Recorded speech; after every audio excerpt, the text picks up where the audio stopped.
ఏదైతే గాదే సాయి కృష్ణ కేసు ఉందో దాని గురించి నలుగురు రకరకాలుగా మాట్లాడుతున్నారండి. వాస్తవంగా అయితే కనుక ఎలా అంటే పేర్ని నాని గారు అయితే కనుక ఏదైతే సిఐ నాగరాజు గారి మీద కేసు నమోదు చేసి 48 గంటలు కావస్తుంది. ఇప్పటిదాకా ఆయన ఎక్కడున్నాడో, ఏం జరిగింది అది అంటే హత్యాయత్నం కేసు నమోదు చేశారు కదా, మరి సిఐ నాగరాజు గారిని ఎందుకు ఇంకా అదుపులోకి తీసుకోలేదు అన్నట్టుగా కొన్ని వ్యాఖ్యలు చేశారు. అది అలా ఉంచితే అసలు ప్రీ ప్లాన్ మర్డర్ ఇది సాయి కృష్ణదే అని ప్రభుత్వం దగ్గర ఆధారాలు ఉన్నాయో లేవో తెలియదు, కానీ పోలీసు యంత్రాంగం పోలీసు అధికారుల దగ్గర ఎవరైతే జై భీమ్ భారత వ్యవస్థాపక అధ్యక్షుడు జడా శ్రవణ్ కుమార్ ఉన్నారో ఆయన కొన్ని సంచలనమైనటువంటి, మనం మామూలు విషయాలు కాదు, సంచలనమైనటువంటి వ్యాఖ్యలు చేస్తున్నాడు ఆయన. విత్ డేట్స్తో సహా కొన్ని ఆధారాల్ని బయటెట్టాడు ఆయన. అసలు వాస్తవంగా అయితే కనుక ఎలాంటి వ్యాఖ్యలు చేస్తే ఈ పార్టీకి అవి వాస్తవం అయితేనే సరే, లేకపోతే అరెస్ట్ కూడా చేస్తారు నన్ను అడిగితే కనుక. అలాంటి సంచలన ఆరోపణలు, మరి అలాంటి వ్యాఖ్యలు ఏది చేశాడు. సింపుల్గా టూకీగా నేను మీకు చెప్తాను. ఆయన జడా శ్రవణ్ కుమార్ గారు మాట్లాడినటువంటి ఏదైతే సాయి కుమార్ హత్య కేసు నిమిత్తం ఏవైతే ఆయన మాట్లాడిన మాటలు ఏవైతే ఉన్నాయో అవి నేను మీకు చెప్పబోతున్నాను. చెప్పే ముందు నాకు రిక్వెస్ట్ ఉంది, రాష్ట్ర ప్రజలందరికీ వాస్తవాలు తెలియాలి. అలా తెలియాలంటే మీ బాధ్యతగా మీరు లైక్ చేయాలి.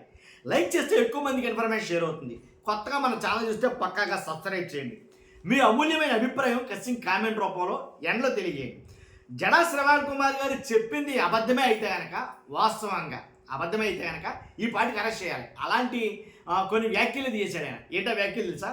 మే 8న అరెస్ట్ చేసి తీసుకొని వచ్చారు సాయి కృష్ణని, గాదే సాయి కృష్ణని మే 8న అరెస్ట్ చేసి తీసుకొచ్చారు. మే 9న టాస్క్ ఫోర్స్ ఆఫీసులో పెట్టారు అతన్ని. మే 9న తర్వాత మే 10న రూమ్ నెంబర్ 302 ఏదైతే ఉందో రమేష్ హాస్పిటల్ దగ్గర హోటల్లో పెట్టారు. హోటల్ ఉంది, ఆ హోటల్ రమేష్ హాస్పిటల్ దగ్గర ఉంది. అది 302 రూమ్ నెంబర్లో మే 10న పెట్టారు. మే 14న వంగవీటి రంగా ఇంటి ఎదురుగా ఉన్న ప్రజా వైద్యశాలలో సాయి కృష్ణకి వైద్యం చేయించారట. తర్వాత మే 15న మణిపాల్ హాస్పిటల్లో డాక్టర్ వేణుగోపాల్ దగ్గర ట్రీట్మెంట్ చేయించారట డేట్లతో సహా. తర్వాత మే 17న ఆర్ఎంబి డాక్టర్ దగ్గర ట్రీట్మెంట్ చేయించారంట. తర్వాత 17వ తేదీ వరకు దీని విషయం మీద అసలు ప్రభుత్వం స్పందించలేదు. ఇది మీ అందరూ తెలిసిందే. అప్పుడు వరకు అసలు సాయి కృష్ణ ఇలా జరిగిందని ఎవరికీ తెలియదు. కానీ ఎప్పుడైతే జగన్మోహన్ రెడ్డి గారు వైసీపీ ఎంటర్ అయిందో సీన్లోకి, ఒక్కసారిగా భూమ్ అంది మొత్తం రాష్ట్రం మొత్తం కూడా ఒక్కసారిగా స్ప్రెడ్ అయింది. అప్పుడు మొదలైంది అలజడి. అప్పుడు మొదలైంది పోలీసులతో పాటు రాజకీయంలో కూడా అలజడి అప్పుడు స్టార్ట్ అయింది. దీని మీద కొన్ని పాయింట్లు చెప్పాడండి ఆయన. ఆయన చెప్పిన పాయింట్లు నిజంగా ఇలా జరిగిందా అని అనిపిస్తే ఆశ్చర్యం అనిపిస్తుంది. ఎలాంటి పాయింట్లు అన్నమాట.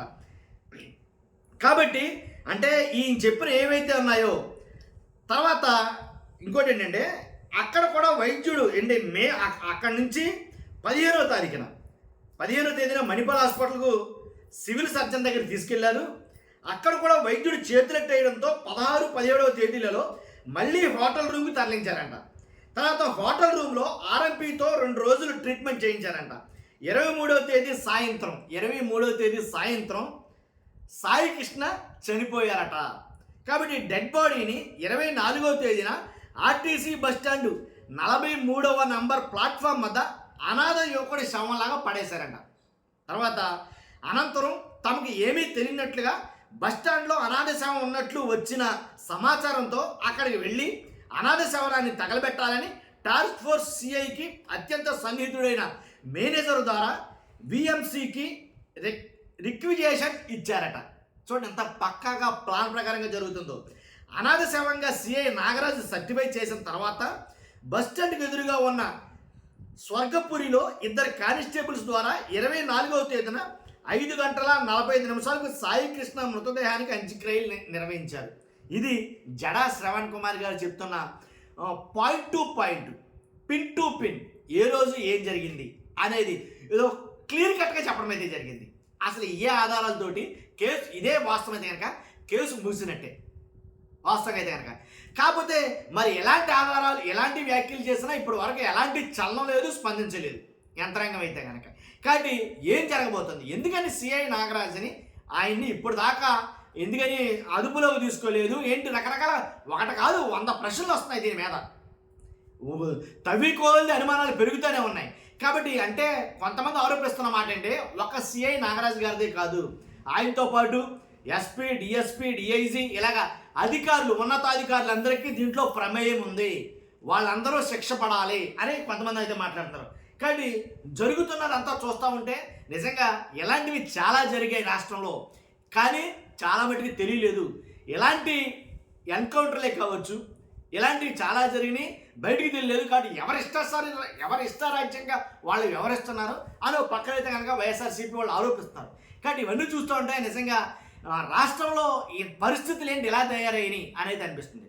చూస్తున్న మీరందరూ కూడా ఇది ఎంతవరకు సమంజసం, ఇది ఎక్కడి దాకా దారితీస్తారు, మీ అభిప్రాయం ఏంటో ఖచ్చితంగా మాతో పంచుకోండి. కొత్తగా మన ఛానల్ చూస్తే పక్కాగా సబ్స్క్రైబ్ చేయండి. Thank you very much.